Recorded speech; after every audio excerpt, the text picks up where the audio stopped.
ओम शांति। आज 25 मई 2022 के साकार मधुर महावाक्य हैं। आज की मधुर मुरली में बाबा बच्चों से मीठी मीठी रूहान कर रहे हैं कि बाबा को बहुत बहुत प्यार से याद करो। जिसको आधा कल्प तक भूले रहे, अब ऐसे बाबा को याद करना तो बहुत अच्छा है ना। बहुत ही सुंदर बात बाबा ने आज सिखाई कि अब यहाँ पे तुम्हारी कोई छुट्टी नहीं है। संगम पर श्वासों श्वास एक बाबा को याद करना है, आज्ञाकारी वफादार बनना है, कदम कदम बाबा की श्रीमत पे चलना है। ऐसे तो भारत में बहुत त्योहार होते हैं, छुट्टियां होती हैं, पर आपकी कोई छुट्टी नहीं है, क्योंकि यहाँ पर आत्मा और शरीर दोनों को कंचन बनाने की सेवा करनी है। साथ साथ ये पढ़ाई कभी मिस नहीं करनी है। बहुत दूर से बाबा हमें पढ़ाने आते हैं। अच्छी रीति पढ़ना है और धारणा करनी है। मैनर्स भी बहुत अच्छे होने चाहिए। सुनते हैं बाबा के मधुर बोल, बाबा के शब्दों में। मीठे बच्चे, नींद को जीतने वाले बनो। रात को जागकर ज्ञान चिंतन करो। बाप की याद में रहो तो खुशी का पारा चढ़ेगा। नींद को जीतने वाले बनो, रात को जागकर ज्ञान चिंतन करो, बाप की याद में रहो तो खुशी का पारा चढ़ेगा। क्वेश्चन है, भारत में अनेक छुट्टियां होती हैं, लेकिन संगम युग पर तुम्हें 1 सेकंड की भी छुट्टी नहीं मिलती। क्यों? क्योंकि संगम का एक एक सेकंड मोस्ट वैल्यूएबल है। इसमें श्वासों श्वास बाप को याद करना है, रात दिन सर्विस करनी है। आज्ञाकारी वफादार बन, याद से विक्रम विनाश करके इज्जत के साथ सीधा घर जाना है। सजाओं से छूटना है। आत्मा और शरीर दोनों को ही कंचन बनाना है, इसलिए तुम्हें 1 सेकंड की भी छुट्टी नहीं है। आत्मा और शरीर दोनों को ही पावन बनाना है, 1 सेकंड की भी छुट्टी नहीं है। गीता है, हमारे तीर्थ न्यारे हैं। ओम शांति। बच्चे जानते, तीर्थ यात्रा 2 प्रकार की होती है, एक रूहानी, दूसरी जिस्मानी। घाट भी 2 प्रकार के हो गए, एक तो नदियों के घाट, दूसरा फिर तुम बच्चों के नए नए सेंटर्स अर्थात घाट बनते जाते हैं। जो सेंटर्स हैं ये भी घाट हैं, ये भी नए नए बनते जाते। पूछेंगे कि कानपुर में ज्ञानामृत पीने व ज्ञान स्नान करने उसके लिए कितने घाट हैं? कहेंगे 4-5 घाट हैं। एड्रेस भी सब घाटों की डाली जाती है, अब तो और भी ज़्यादा हो गए। ये फलाना घाट है, वहाँ जाकर जो ज्ञान स्नान करेंगे वह जीवन मुक्ति पा सकते हैं। बच्चे जानते, मुक्ति जीवन मुक्ति किसको कहा जाता? बरोबर भारत जीवन मुक्त था, उसको ही स्वर्ग कहा जाता। फिर जीवन बंध में आते तो उसको नर्क कहा जाता। तुम बच्चे जानते हो, हम तीर्थों पर जाते हैं, ज्ञान स्नान करने से ही सद्गति हो जाती है। सद्गति का साक्षात्कार भी तुम बच्चों को हुआ। सद्गति कहा जाता स्वर्ग को, दुर्गति कहा जाता नर्क को। सद्गति स्वर्ग जरूर सतयुग है, दुर्गति कलयुग है। तुम बच्चे सबको निमंत्रण देते हो कि इस कलयुगी नर्क से सतयुगी स्वर्ग में चलेंगे। स्वर्ग के साथ सतयुग अक्षर जरूर डालना है, तो स्वर्ग और नर्क अलग अलग हो जाएगा। नहीं तो मनुष्य कह देते स्वर्ग नर्क यहाँ ही है। स्वर्ग और नर्क को भारतवासी ही जानते हैं। वहाँ जाएंगे देवी देवता धर्म वाले, और किसी को पता नहीं। हर एक का अपना अपना धर्म, अपना धर्म शास्त्र है, तो हर एक को अपना धर्म शास्त्र ही पढ़ना चाहिए। अपना धर्म शास्त्र ही कल्याणकारी होगा। तुम बच्चे जानते हो, हम बरोबर ऊंच कुल के हैं। जब तक तुम मनुष्यों को ड्रामा का राज नहीं समझाएंगे, तब तक वो घोर अंधियारे में है। इसलिए इन चित्रों पे समझाना चाहिए। चित्र बहुत अच्छी चीज़ है, इन पे समझाना चाहिए। तुम बच्चे सभी युगों को जानते हो, सिवाय चित्रों के मनुष्य समझ ना सके, बुद्धि में बैठेगा ही नहीं। तुम स्कूल में बिगर नक्शे किसी को बताओ फ्रांस इंग्लैंड यहाँ है, बिल्कुल समझेगा नहीं। तो ये बात भी बिगर चित्रों के कुछ समझ नहीं सकेंगे। चित्रों के आगे लाके समझाना चाहिए कि ये ड्रामा है। अब बताओ तुम किस धर्म के हो, तुम्हारा धर्म कब आता है, सतयुग में कौन सा धर्म है। चित्र में बिल्कुल क्लियर लिखा हुआ है। सतयुग त्रेता में सूर्यवंशी चंद्रवंशी जब थे तो और धर्म कोई था नहीं। अब वह देवता धर्म है नहीं, इसलिए जरूर यह स्थापन होना चाहिए। अब दुनिया पुरानी है, ज़रूर फिर नई दुनिया स्थापन होनी चाहिए। नई दुनिया में लक्ष्मी नारायण का राज्य था। लक्ष्मी नारायण का चित्र ही मुख्य है। लक्ष्मी नारायण का नाम बाला है। उनके बड़े बड़े मंदिर भी बनाते हैं। शिव के भी अनेक नाम रख अनेक मंदिर बना दिए, उनका भी नाम बाला है। सोम रस पिलाते हैं, इसलिए सोमनाथ नाम रख दिया। मनुष्यों ने बहुत नाम रखे तो समझाना पड़ता, रुद्र, शिव, सोमनाथ ये सब नाम क्यों रखे हैं। रुद्र का अर्थ भी शिव है, सोमनाथ सोमरस पिलाने वाला, शिव अर्थात कल्याणकारी। बद्रीनाथ का अर्थ क्या है, बहुत नाम बिना सोच समझ के रखे, इसलिए मनुष्य मूंझे हुए हैं। इसका यथार्थ नाम है रुद्र गीता ज्ञान यज्ञ। बाबा कहते इस मेरे ज्ञान यज्ञ से विनाश ज्वाला प्रज्वलित हुई। ये है भगवान वाच। तो पहले जब कोई आए तो उन्हें गीता पे जरूर समझाओ। उसमें लिखा हुआ है भगवान वाच माम एकम याद करो तो विक्रम विनाश होंगे और तुम मेरे पास चले आएंगे। वो है बेहद का बाप, स्वर्ग का रचयिता, जीवन मुक्ति का रचयिता। नाम ये हेवनली गॉड फादर जो हेवन की स्थापना करते हैं। हेवन में रहते नहीं, हेवन स्थापन करने वाला। शिव बाबा स्वर्ग रचते हैं, वहाँ रहते नहीं, स्थापना विनाश पालना का कार्य करते हैं ना। तो अब कहते हैं मुझ पारलौकिक बाप को याद करो और अपने को अशरीरी आत्मा समझो, नहीं तो मेरे पास कैसे आएंगे। बाबा कहते तुम्हारा अंतिम जन्म है, इसलिए मेरे साथ योग लगाने से तुम्हारे विक्रम विनाश होंगे। ये अंतिम जन्म है, मेरे साथ योग लगाओ तो विक्रम विनाश होंगे। इसको योग अग्नि कहा जाता। मनुष्य तो तंदुरुस्ती के लिए अनेक प्रकार के योग सिखाते हैं। अब पारलौकिक बाप कहते मेरे से योग लगाओ और इस ज्ञान को धारण करो तो तुम्हारे विक्रम विनाश होंगे। फिर मैं तुम्हें सतयुग वैकुंठ की बादशाही दूंगा। तो मानना चाहिए ना। बाबा कहते हे नींद को जीतने वाले बच्चे, नींद को जीत कर बाप को याद करो, क्योंकि तुम्हें मेरे पास मेरी निराकारी दुनिया में आना है। नींद को जीतने वाले बच्चे मुझे याद करो, क्योंकि तुम्हें मेरे पास आना है। अगर श्री कृष्ण होता कहता मेरे वैकुंठ में आना है, जो जहाँ का वासी होगा वहाँ की ही मंजिल दिखाएगा। निराकार बाप कहते मुझे याद करो तो निराकारी दुनिया में आएंगे। मुझे याद करो तो आप निराकारी दुनिया में आएंगे। मेरे पास आने का ये एक ही रास्ता है। अब तुम बच्चे मुख वंशावली, कुख वंशावली और मुख वंशावली अक्षर बिल्कुल सहज है। अब तुम कहते हो बाबा मैं तेरा हूँ, मैं भी कहता हूँ हाँ बच्चे तुम मेरे हो, तो अब मेरी मत पे चलो। तुम मेरे हो इसलिए मेरी मत पे चलो। तुम जानते हो भारत जब स्वर्ग था तब बाकी इतनी सब आत्माएं कहाँ थी, मुक्ति धाम में। वहाँ है ही एक धर्म, इसलिए ताली बजती नहीं, लड़ाई झगड़े का नाम नहीं। ये लोग भले कहते हम हिंदू चीनी भाई भाई, परंतु है कहाँ, ये तो लड़ते रहते हैं। गाते हैं पतित पावन सीताराम, तो जरूर खुद पतित हैं तभी गाते हैं। सतयुग में तो है ही पावन दुनिया, वहाँ ऐसे नहीं गाएंगे। ये पतित दुनिया है तब गाते हैं। पावन दुनिया कहा जाता सतयुग को, पतित कहा जाता कलयुग को। ये भी मनुष्य समझ नहीं सकते, कितने मलिन बुद्धि हैं। हम भी समझते नहीं थे, तमो प्रधान बुद्धि होने से सब भूल जाते हैं। बाबा कहते तुम बिल्कुल बेसमझ बन गए हो। कितने समझदार थे तुम, सो देवता सतो प्रधान थे। अब बेसमझ शूद्र तमो प्रधान बन गए। तुमने स्वर्ग में कितने सुख पाए। तुम भारतवासियों का ऊंचे से ऊंचा कुल था, देवताओं का। अब तुम कितने तुच्छ नरकवासी बन गए।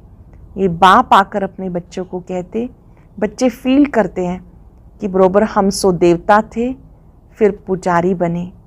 हम ही देवी देवता थे, फिर पुजारी बने। बाबा ने कितना समझदार बनाया, फिर बना रहे हैं। ये बातें रात को चिंतन कर बहुत खुशी में आना चाहिए। अमृत वेले उठकर बाबा को याद करो, ये चिंतन करो तो खुशी का पारा बहुत चढ़ेगा। कई बच्चे सारे दिन में 1 सेकंड भी याद नहीं करते। चेक करेंगे पूरे दिन में मैं बाबा को कितना याद करता हूँ। कई बच्चे 1 सेकंड भी याद नहीं करते, भले यहाँ सुनते हैं परंतु बुद्धियोग और तरफ है। निराकार परमात्मा किसको कहा जाता वो भी नहीं समझते। स्थूल में कोई 2-3 बार भी नापास हो पढ़ते, आखिर पढ़ नहीं सकते तो स्कूल ही छोड़ देते। यहाँ भी पढ़ाई समझ में नहीं आती तो छोड़ देते हैं। माया जोर से थप्पड़ लगा देती, विकार का घुसा लगा और सत्यानाश। माया ऐसी प्रबल है, बड़ी दुष्टर है। तुम्हारी बॉक्सिंग कोई मनुष्य से नहीं परंतु माया से है। हम माया पर जीत पाते हैं, इसके लिए तुम बच्चों को करना चाहिए। प्रैक्टिस हो जाएगी, इसके लिए ही अभ्यास चाहिए। भगवानुवाच सब बच्चों प्रति, सिर्फ एक अर्जुन प्रति नहीं, सब युद्ध के मैदान पर हैं। बाप सभी बच्चों को कहते, बच्चे रात को जाग कर मोस्ट बिलव्ड बाप को याद करो तो विकर्म विनाश होंगे, ज्ञान की धारणा भी होगी। नहीं तो जरा भी धारणा नहीं होगी। अगर मेरी आज्ञा का उल्लंघन करेंगे, मेरे को याद नहीं करेंगे तो बहुत सजाएं खानी पड़ेंगी। ईश्वरीय डायरेक्शन मिलते हैं। मैं तुम्हारा बहुत मीठा मीठा बाप हूँ, मुझे याद करने से तुम मेरे पास आ जाएंगे। बाबा को याद करने से बाबा के पास आ जाएंगे। सजा खा के फिर आना ये तो ठीक नहीं, सीधा आने से इज्जत मिलेगी। इसलिए मेरी आज्ञा का उल्लंघन मत करो। आज्ञा ना मानने को निंदक कहा जाता। आज्ञा जो नहीं मानते उन्हें निंदक कहा जाता। ये है सच्चा बाबा, सच्चा सतगुरु, तो उनकी आज्ञा माननी चाहिए। शिव बाबा बहुत मीठा है। आत्मा और शरीर दोनों को ही कंचन कर देते। कंचन काया सिर्फ तंदुरुस्ती को नहीं कहा जाता। आत्मा भी प्योर, शरीर भी प्योर, उसको कंचन काया कहा जाता है। देवताओं की कंचन काया थी, अभी तो सबकी किचड़े की काया है।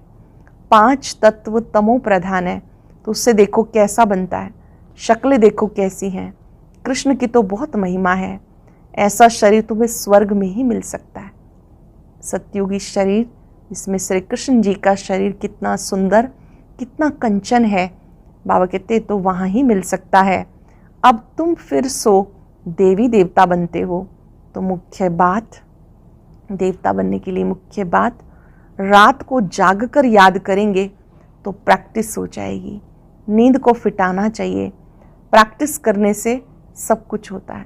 धंधा धोरी, रोटी बेलना, पकाना आदि सब प्रैक्टिस से सीखना होता है। बाबा को याद करना भी सीखना है। जिसको सारा कल्प भूले उस बाप को याद करना है। पूरा कल्प भूले रहे ऐसे बाबा को प्यार से याद करना है तो बाबा खुश होगा।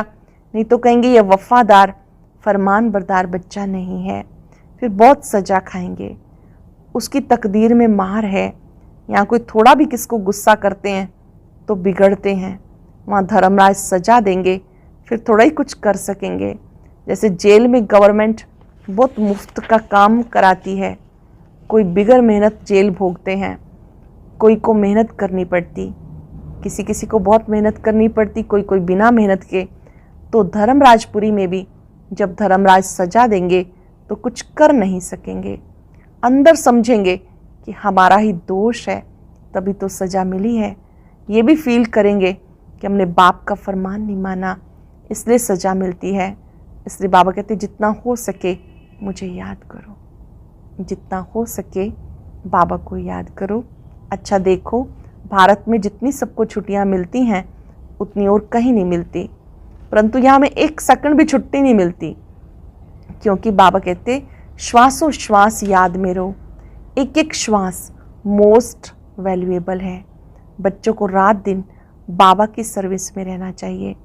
तुम अलमाइटी बाबा के ऊपर आशिक हो या उनके रथ पर? पूछ रहे हैं बाबा। ऑलमाइटी शिव बाबा पर आशिक हो या उनके रथ ब्रह्मा बाबा पर या दोनों पर, जरूर दोनों पे आशिक होना पड़े। बुद्धि में रहेगा कि वो इस रथ में है, उनके कारण तुम इस पर आशिक हुए हो। शिव के मंदिर में बैल रखा हुआ है, वह भी पूजा जाता है। कितनी गुह्य बातें हैं जो रोज़ नहीं सुनते, वह कोई ना कोई बातें मिस कर देते हैं। रोज़ नहीं सुनते, कोई ना कोई बातें मिस कर देते। रोज़ सुनने वाले कभी फेल नहीं होंगे, मैनर्स भी अच्छे रहेंगे।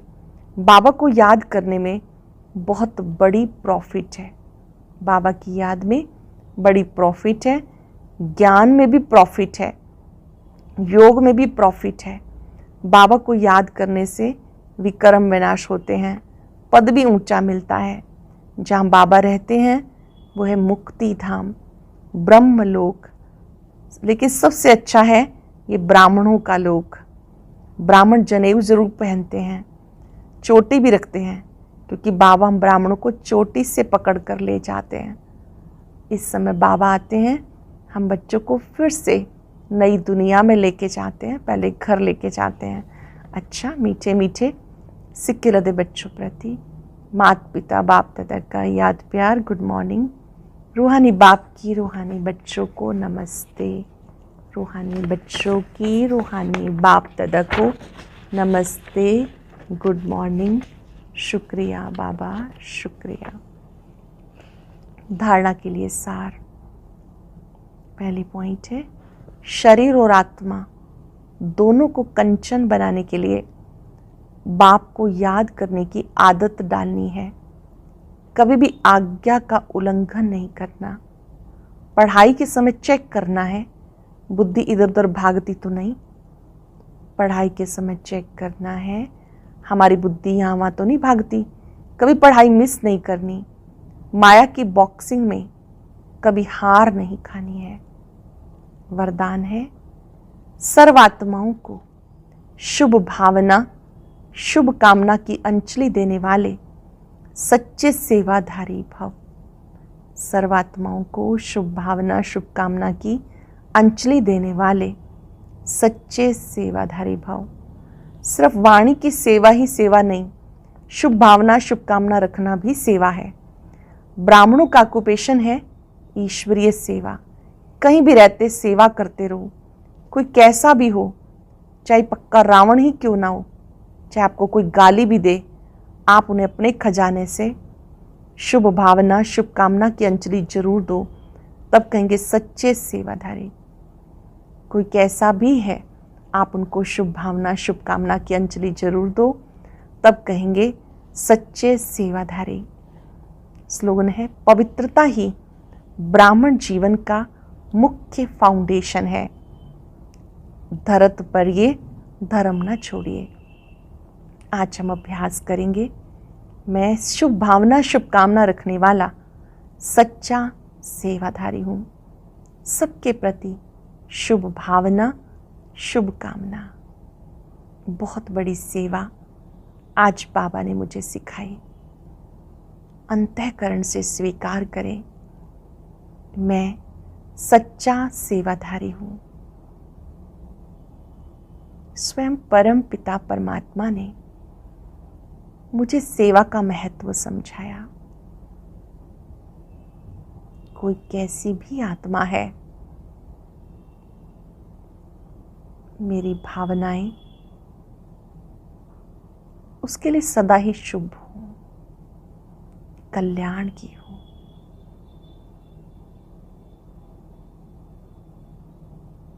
परमात्मा शक्तियों को अपने में आता अनुभव करें, महसूस करें मैं शुभ भावना शुभ कामना से भरपूर हूं। सर्व को यही शुभ भावनाएं देनी है।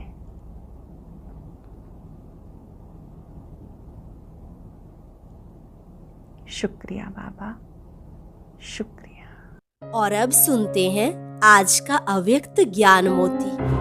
ये एक बहुत संस्कारितापूर्ण वीडियो है, जरूर देखें, कोई भी मिस ना करे।